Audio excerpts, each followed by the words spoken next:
Hello, this is Sharon, and I'm here today with Stephen Conkey from Denver Business Coach. Good morning, Stephen. Morning, Sharon. How are you doing? I'm good. As always, looking forward to our discussion today. So, Mhm. what is our topic? Yeah, so, as a business owner, it's good to understand that your business isn't just this thing that delivers something, right? It's really a bunch of different areas that really need its own focus and attention and to be maintained regularly. So, what we've done with this series here is broken down these components into seven pieces: the foundations, the leadership, the sales, the marketing, the operations, financials, and HR.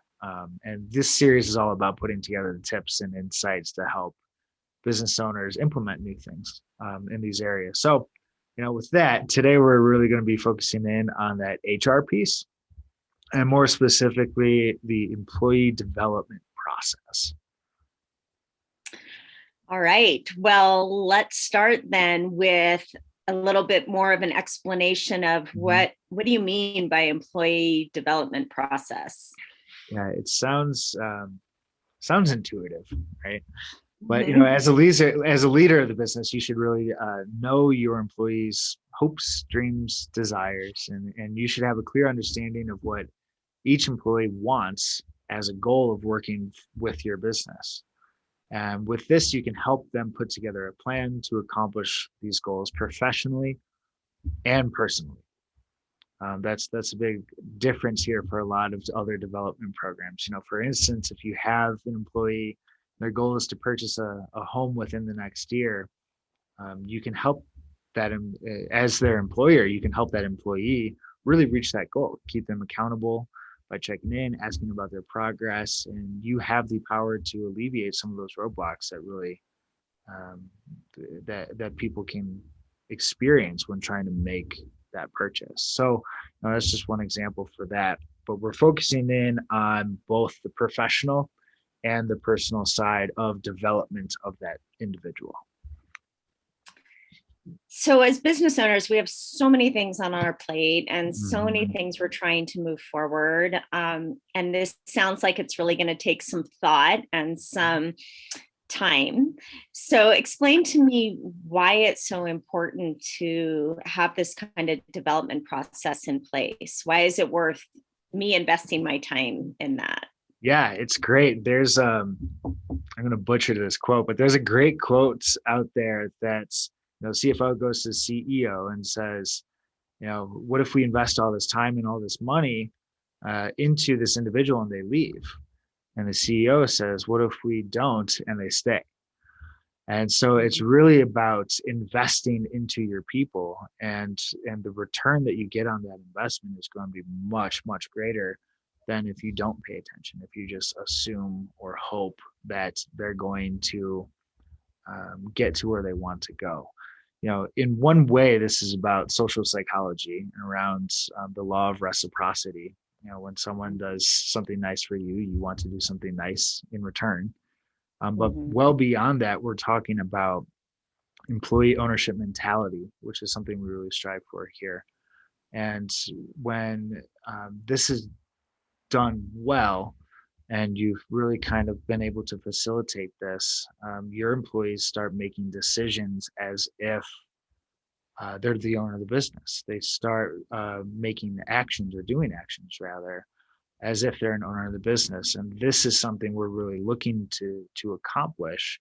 And this is just one of the levers we can pull in order to make that goal happen and to facilitate that type of mentality. But again, by investing in your employees, you get so much more in return. It goes beyond just I do something nice for you, you do something nice for me. It's really something that is worth putting the time and effort into. So, how do I begin for one if I don't have a process in place, or how do I improve on my process if I have some aspects in place, but perhaps, not a real developed process?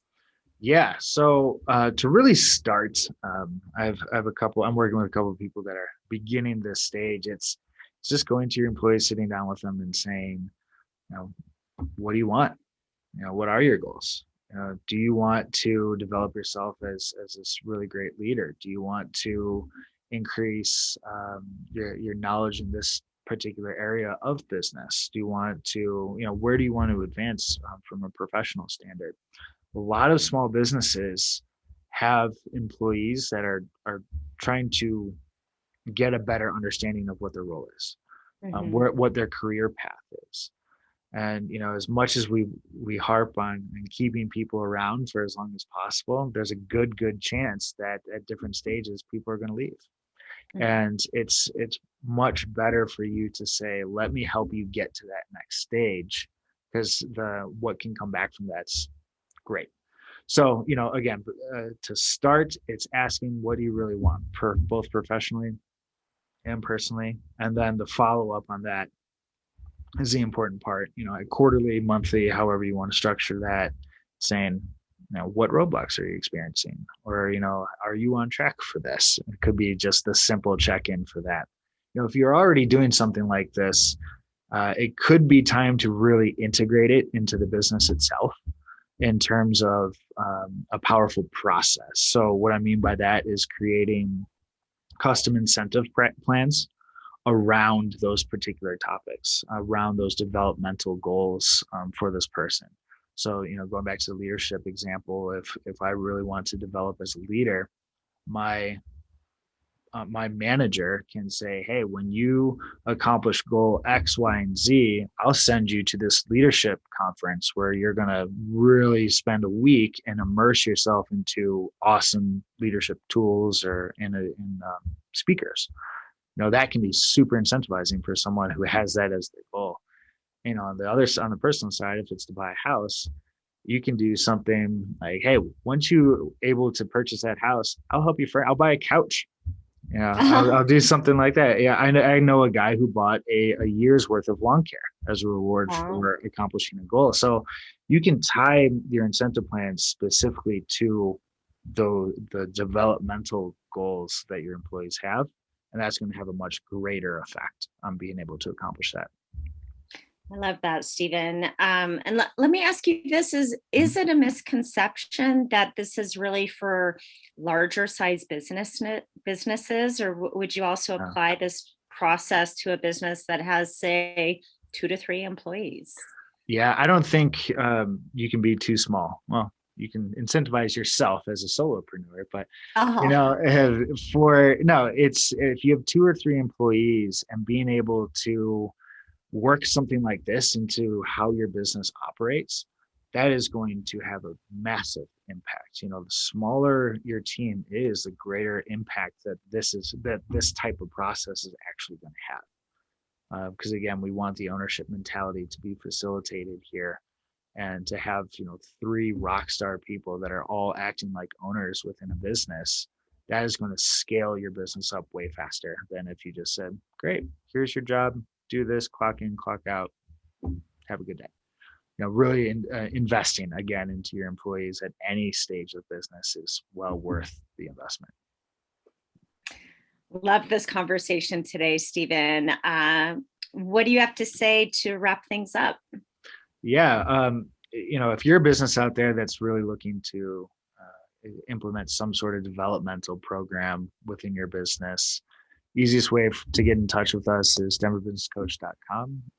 You can contact us there, and we'd be happy to have that conversation and help you get something situated. Great. Thank you. I hope you have a good day and look forward to our next conversation. You too, Sharon. Talk to you soon. All right. Bye-bye.